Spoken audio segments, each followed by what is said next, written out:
Halo teman-teman, kembali lagi di channel Stataktis. Di video kali ini kita akan belajar menggunakan buku Elementary Statistik karya Blumen seperti yang sebelumnya. Tapi di sini kita akan lanjut ke chapter 2, Frequency Distribution and Graph. Di sini ada 4 objektif. Yang pertama, organize data using a frequency distribution. Yang kedua, represent data in frequency distribution graphically using histogram, frequency polygon, and algebras.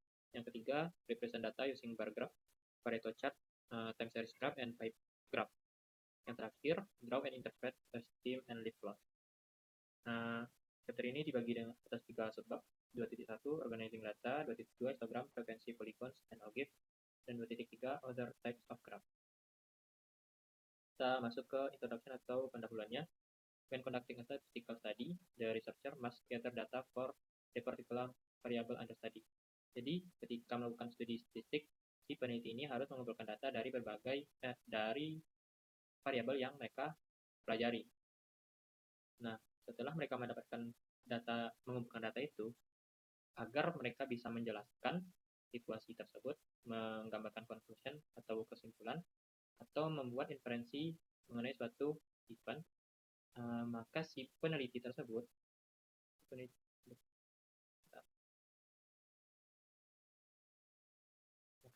ini harus menyusun atau organize data dalam bentuk atau cara yang bermakna. Bagaimana cara menyusun atau organize data tersebut? Paling gampang itu disusun atau menggunakan yang namanya frequency distribution atau distribusi frekuensi. Nah, setelah data tersebut diorganizing atau disusun, si peneliti ini harus mempresentasikan atau menyajikan data ini tujuannya agar orang yang membaca atau yang memperoleh manfaat dari si data bisa paham. Percuma kalau kita sudah nyusun data serapi mungkin, tapi tidak disajikan sedemikian rupa sehingga bisa dimengerti oleh si pembaca. Nah, cara untuk menyajikan data itu biasanya akan dengan membangun statistical chart atau graph. Atau chart ini apa ya? Grafik statistik mungkin. Ya, pokoknya pakai grafik atau chart. Nah, di sini kita akan belajar banyak beberapa atau berbagai macam chart atau graph, di mana di setiap chart itu ada tujuan dan tujuannya masing-masing secara spesifik. Kapan kita menggunakan satu chart itu ditentukan oleh tujuannya masing-masing. Jadi nggak bisa semua chart dipakai untuk satu tujuan yang sama. Oke, selanjutnya kita akan masuk ke organizing data. Organize data using frequency distribution. Nah, di sini ada 50 raw data. 50 data datanya itu adalah umur dari 50 orang terkaya di dunia. Jadi ini adalah umur 50 terkaya. Nah, karena datanya masih dalam bentuk seperti ini, atau biasanya kita sebut data tak berkelompok, tidak berkelompok, nah, kita hanya dapat memperoleh informasi sedikit dari melihat data mentah ini, atau raw data ini. Sehingga si peneliti harus mengorganize atau menyusun data ini, mengubah data ini dalam bentuk yang kita sebut sebagai distribusi frekuensi. Nah, sebuah frekuensi distribusi itu memiliki yang namanya kelas dan memiliki yang frekuensi untuk masing-masing kelasnya yang corresponding dengan kelasnya ini. Nah, contohnya seperti ini. Ada namanya kelas limit atau batas kelas dan ada yang namanya frekuensi. Kelas limit ini mengelompokkan datanya, jadi si data ini dikelompokkan ke dalam sebuah kelas. Di sini ada 1, 2, 3, 4, 5, 6, 7, 8 kelas. Sedangkan frekuensi ini adalah umur dari 50 orang terkaya yang masuk ke dalam masing-masing kelasnya ini. Misalkan orang yang umur 49 itu akan masuk ke kelas yang kedua. Nah, untuk membantu kita mencacah nilai ini, kita menggunakan yang namanya tali atau pencatatan. Kita kasih tanda 1.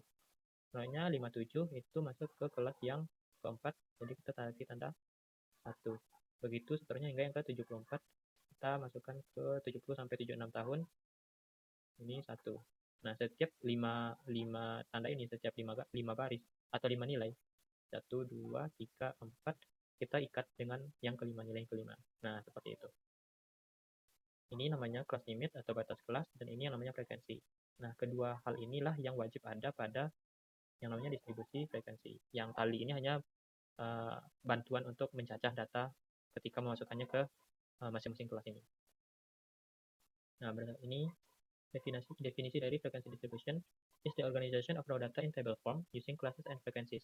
Nah, kita kan tahu nih, distribusi frekuensi itu adalah pengelompokan data mentah, raw data, ke dalam bentuk tabel. Jadi dalam bentuk tabel yang menggunakan classes dan frekuensi. Nah, sesuai yang aku bilang tadi, hanya ada 2 aspek yang wajib ada untuk distribusi frekuensi.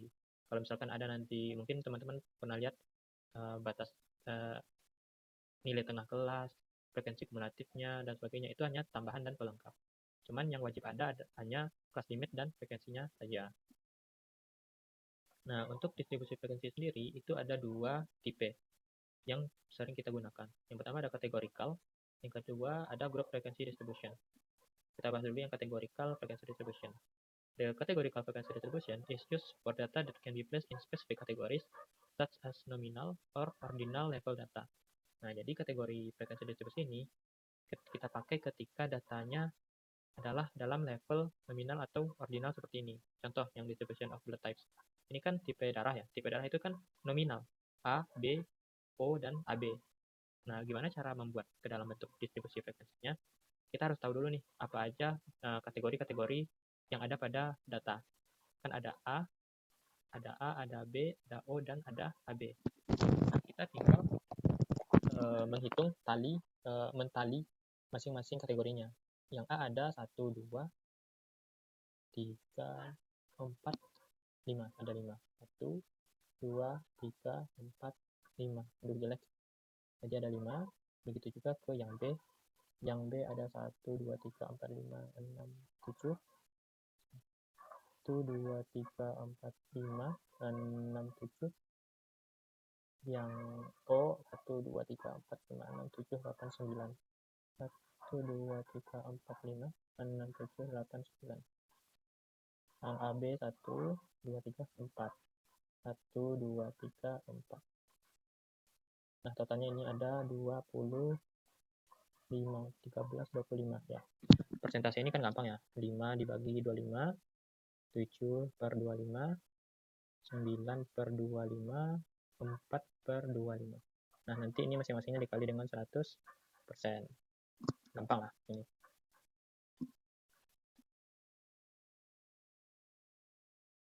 Selanjutnya, group frequency distribution.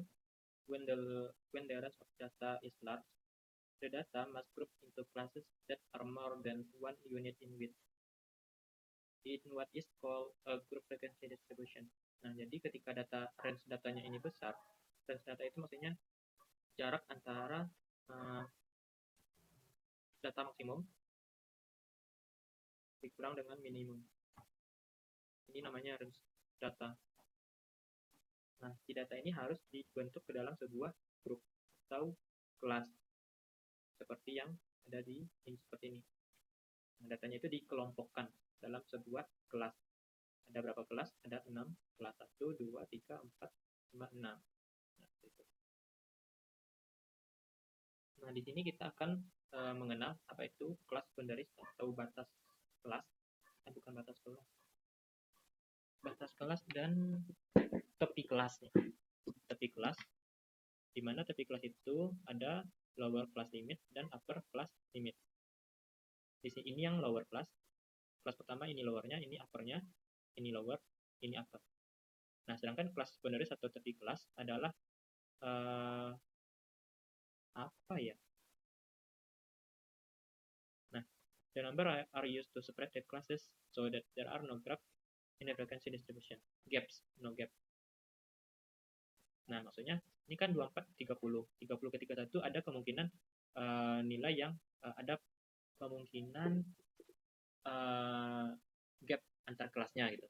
Sehingga untuk agar datanya itu tidak ada gap di frekuensi ini, tabel distribusi frekuensi ini, kita butuh namanya tepi kelas. Tepi kelas itu dihitung dari upper dan lower dan uppernya. Bagaimana menghitungnya? Itu dengan menguranginya dengan 0,5. Jadi di sini misalkan 24. Ini kan 24. Ini kan 24. Berarti kita kurangi dengan 0,5. Jadinya 23,5. Yang 30 kita tambahkan karena di upper, sehingga jadi 30,5. Untuk yang 31 ini karena dia lower, kita kurangi 0,5 jadi 30,5. Sehingga ini upper pertama dan lower kelas kedua itu sama, 30,5 dan 30,5. Itu juga untuk kelas yang lainnya. Apa lagi ya? Nah, ini caranya. Lower limit dikurang 0,5, jadi 31 kurang 0,5 dapat 30,5. Upper limitnya ditambahkan 0,5 jadi 37,5. Upper limit, lower boundary dan upper boundary-nya. Di atas dan di bawah. Nah, ini kan datanya dalam data yang bulat gitu ya, 38, 39, 44. Gimana datanya dalam bentuk desimal 6,2, 7,8. Bagaimana cara menentukan nilai 0,5 ini?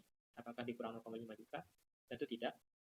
Untuk yang data yang desimal seperti 6,2 ini, ya 6,25 ini kita menguranginya dengan 0,05. Nah, seperti ini, 0,05. Jadi jika datanya 7,8, berarti kita menambahkan dengan 0,05 juga. Kalau ini kan upper ya. Kalau upper kan kita jumlahkan 0,05. Kalau dia lower, kita kurangkan. Nah, itu teman-teman. Ini Forteronya. Nah, selanjutnya kita mungkin langsung.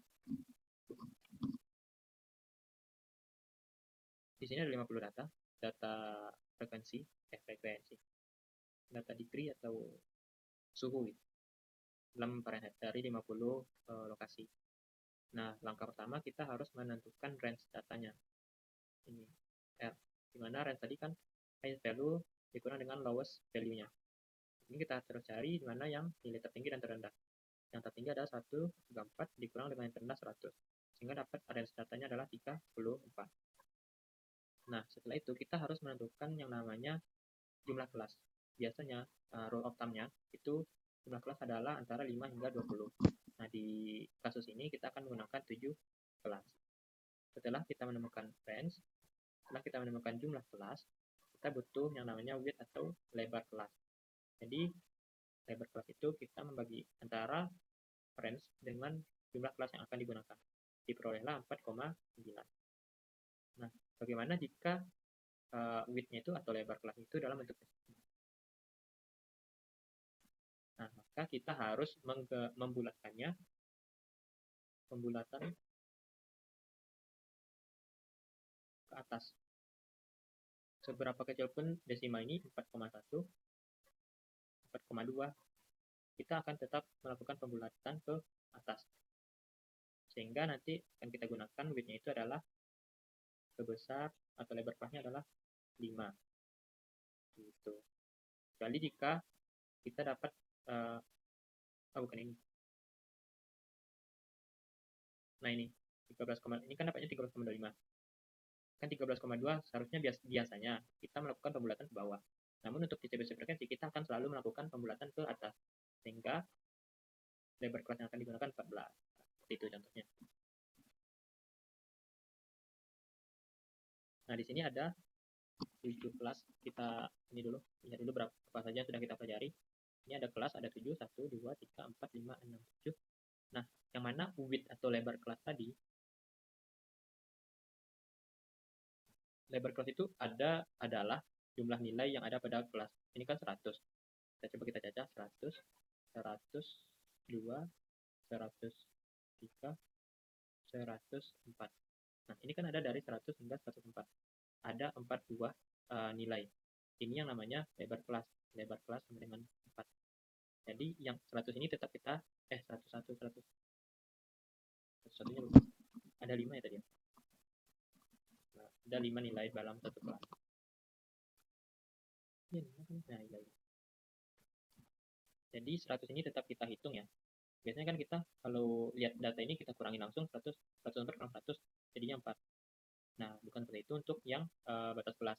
kita harus menghitung semua nilainya. Dari 100 ini masuk dalam hitungan 1, 101, 102, 103, 104. Seperti itu. Nah, kemudian kita akan mencari tepi kelasnya. Karena ini dalam bilangan bulat, jadi kita mengurangkan lower kelasnya dengan 0,5, sehingga 100 kurang 0,5, 99,5. Yang uppernya kita tambahkan 0,5, sehingga 104,5. Seperti itu seterusnya. Nah, bagaimana cara tali tadi ya? Nah, tali. Di sini kita akan mencacah nilai yang ada di sini.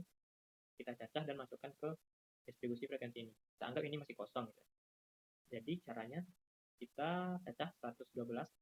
112 itu masuk ke kelas yang ini, yang ketiga. Di antara 110 sampai 114. Nah, kita masukkan ke sini. Kita tandakan atau tali 1. Begitu. Kemudian 100. 100 masuk ke kelas pertama. Tandai. Nah, setelah itu lanjut ke nilai yang berikutnya sampai yang 114 ini. 114 masuk ke yang ketiga juga. Nah, gini. Jadi untuk tali itu setiap 5 coretan itu kita ikat gitu. Sehingga nanti untuk menghitungnya jadi gampang. Ini. Nah, ini kan 1, 2, 3, 4, 5 gitu. Gini. Seperti yang kerjaan tadi 1, 2, 3, 4, ikat 5. Nah, gitu.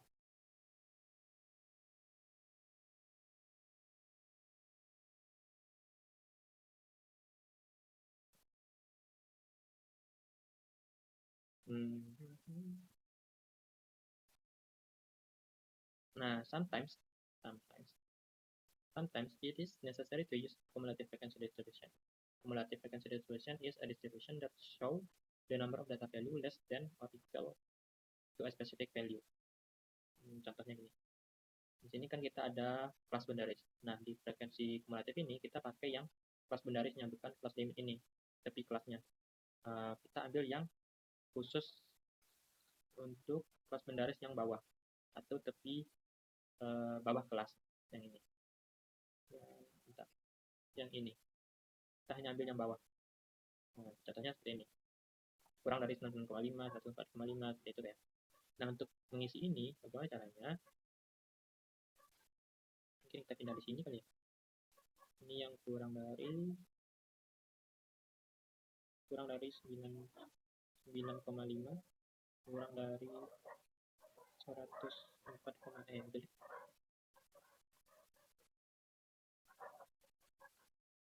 Nah, kita ini. Nah,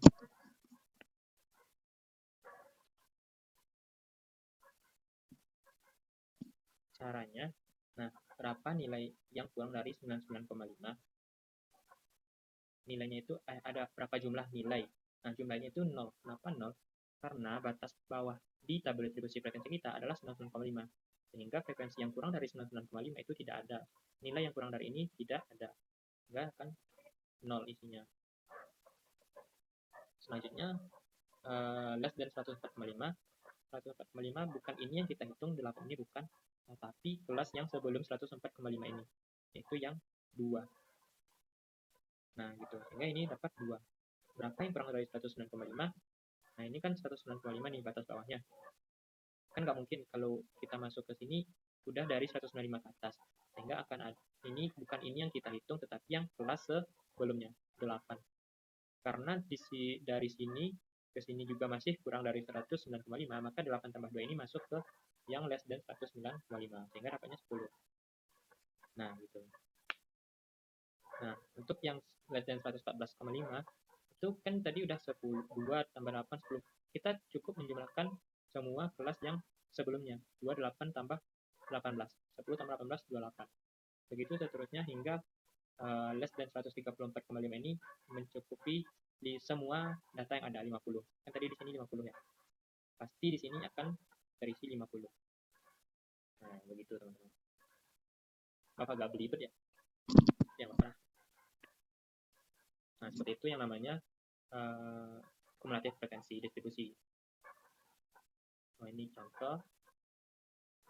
Ini ringkasannya.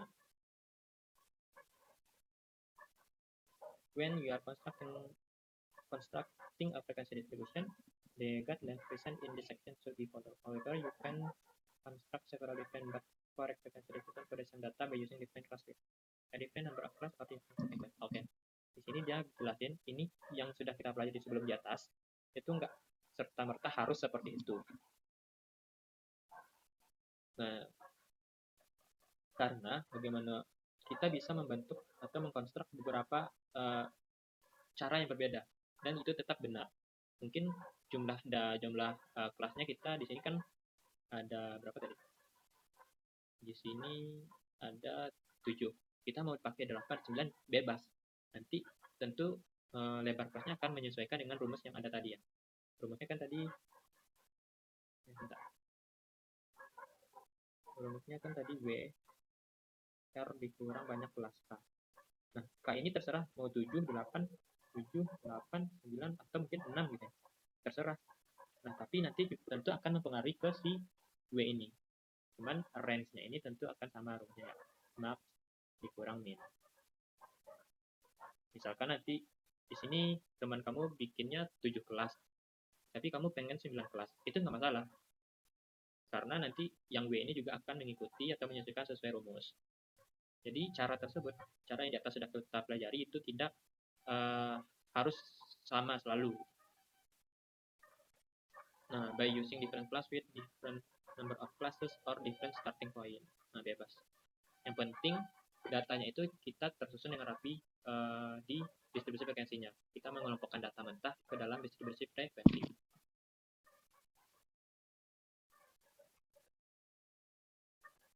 Nah, ini beberapa